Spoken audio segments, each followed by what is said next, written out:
Hi Sindhu, welcome to the Nasscom's campus in Noida.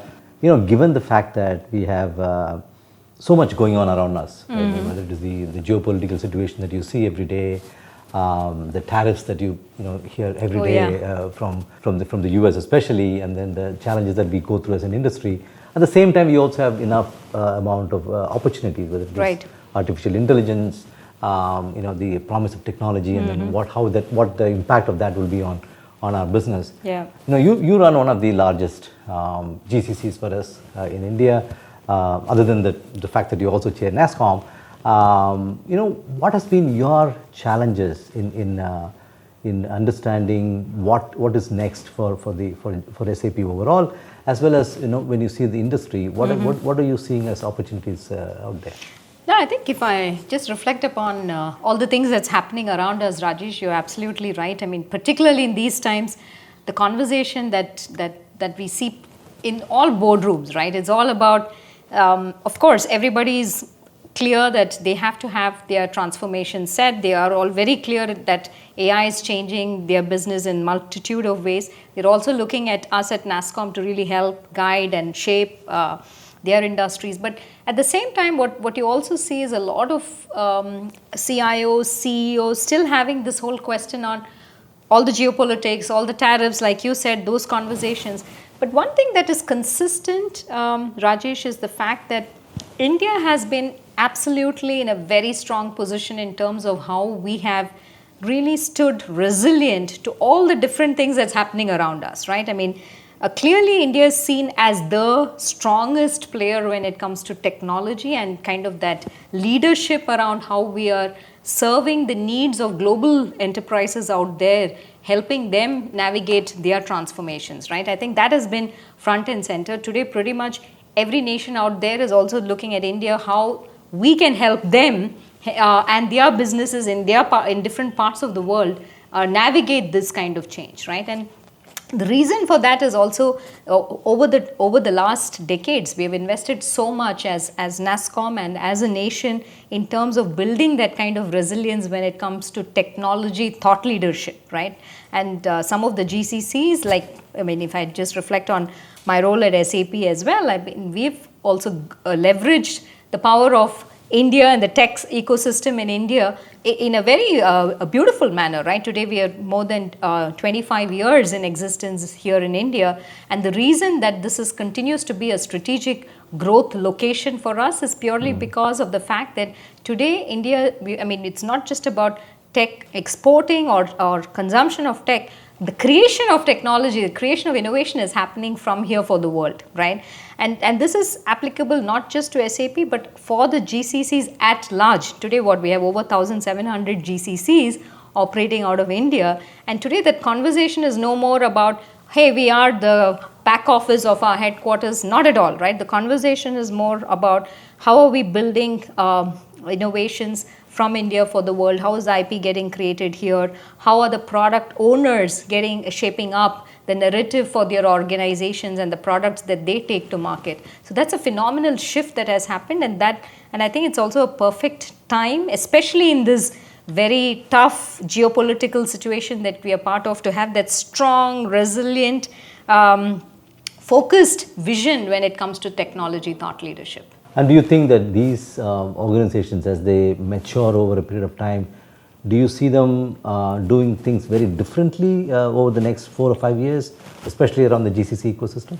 Yeah, I think what is happening pretty much, at least if I just look at some of the GCCs that are focused very much on leveraging the power of AI, there's a lot of IP creation when it comes to also looking at how AI is solving some of the problems or challenges or the business processes that customers are going through, right? And literally looking at how AI can shape the narrative, relook and reimagine those processes from with the power of generative AI. And there's so much happening around the ecosystem.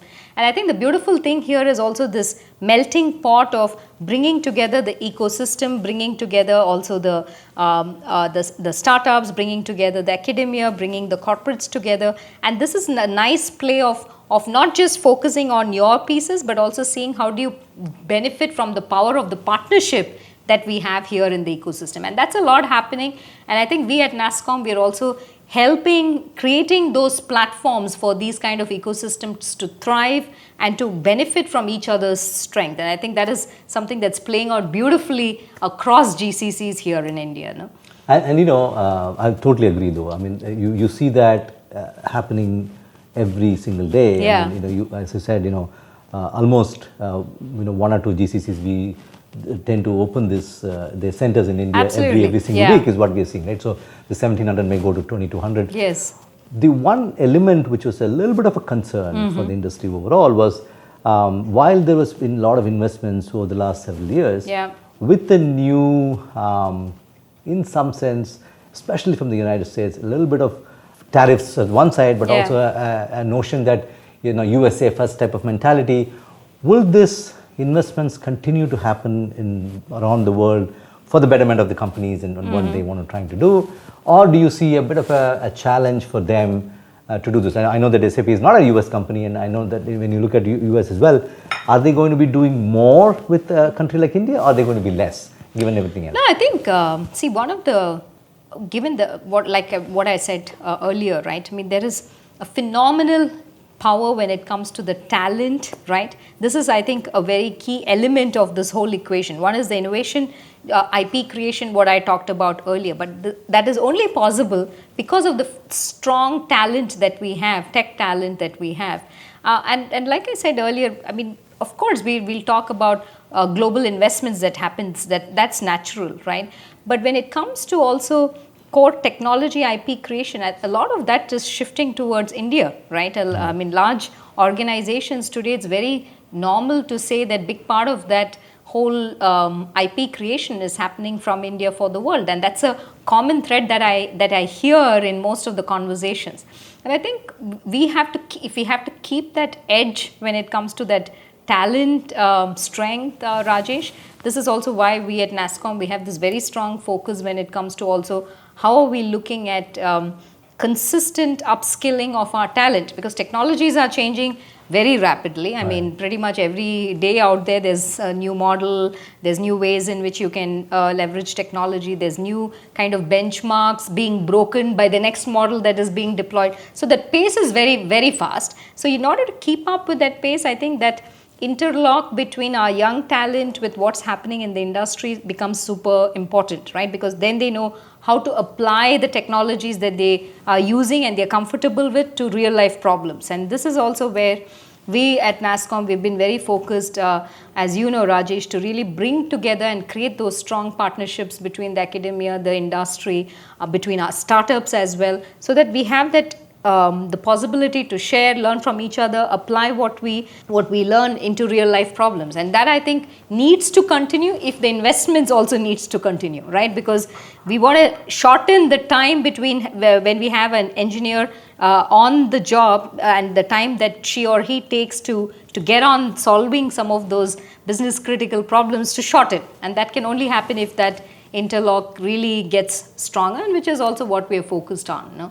No, I couldn't agree more with you. And as you know, in Nasscom, we've also had a sort of a regenerated focus on the GCCs. We're going to be participating in the national GCC framework with the government and making sure that we're doing everything possible for the ecosystem to do better and then continue to grow. But there's also this notion, at least promoted by maybe some of the consultants, that these global roles which these GCC will have to own. For example, you have not only an India role within SAP, you also have a global role. So the global roles that the GCCs play, there are two ways of looking at it. In one end, it makes sense for them to have those global roles and they're important. But is it really important to have those global roles in these GCCs to ensure that they grow, the relevance grows over a period of time with the parent companies? What is your thought on it? This is a question that I get often asked, Rajesh. You're not the first one to ask me that question. And how much relevance do we want to play on this global roles? I mean, absolutely, it is important. There's no question. But that's not the only measure of success, right? That I think is also important to note, because for me, what is an important measure of success of a GCC is also how far they have matured in that maturity model, right? Because what is for me more important is how much of the product ownership in terms of creating of those products, the designing of those products. There's multiple roles, right? Be it from designers to architects to user experience designers to the data scientists that are part of the core team, the machine learning experts who build those, and most importantly also the process experts and the industry experts who understand what they're building for. That thought leadership in terms of what are we building for, and the maturity along those lines is what I think is also an important measure of how far a GCC has come, and not necessarily only in terms of how many global roles do we have, or that is, I think it's really about that thought leadership, the customer centricity that the GCC has, the collaboration within the ecosystem, and driving for business outcomes, which is, I think, the core measure of success, and which also needs to be talked about. And that increases the relevance of that GCC. Exactly, exactly. It's not necessarily just how many roles, right? Yeah. No, great insights. Thank you so much. But I want to close with one final thought.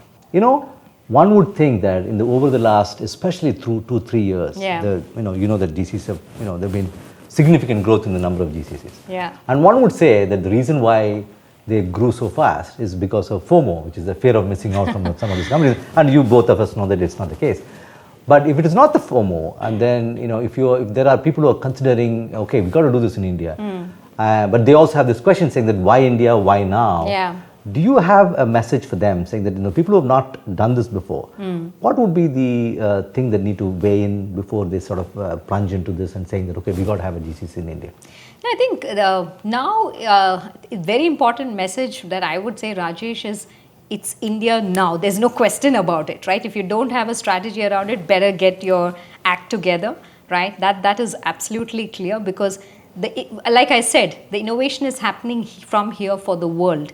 And also when we're talking about phenomenal tech talent, phenomenal AI talent, 16% of the world's AI talent is here in India serving the world, right? So if you don't have a strategy around plans around investing, when you're talking about technology here in India, I think the train has already moved, but you might as well get onto that very quickly if you have not already. And here at Nasscom, we are also there to help also navigate that way forward, also sharing also the best practices from the best to those who are coming into this space now, and what they should do and how they can really kind of accelerate upon that path forward. So I'd say the time is now, and it's no more a question, right? Beautifully said. Thank you, Sindhu. It's always a pleasure chatting with you. Thank you so much for taking the time. Thank you so much, Rajesh. Thank you.